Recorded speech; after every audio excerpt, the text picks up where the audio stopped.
In our overarching findings of fact, of course, we made what to me is pretty obvious, but has turned out to be controversial, finding of fact that the disappearances, murders, and violence experienced by Indigenous women and girls and 2S LGBTQIA people is genocide.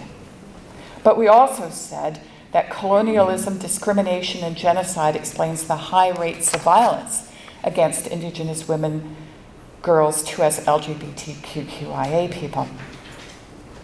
We also know now that an absolute paradigm shift is required to dismantle colonization in Canadian society on the parts of all levels of government and public institutions.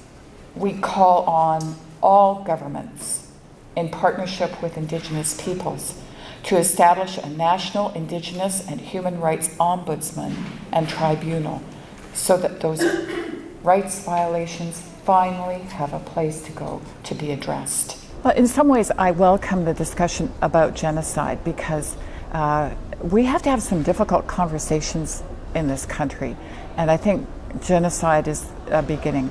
I think once people get over maybe the shock of the word genocide, I think we're going to move then on to focusing more on our calls for justice.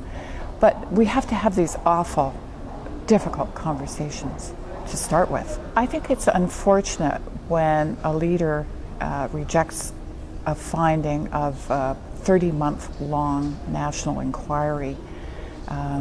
What the danger is, of course, he's saying, I don't believe the truths that the families told.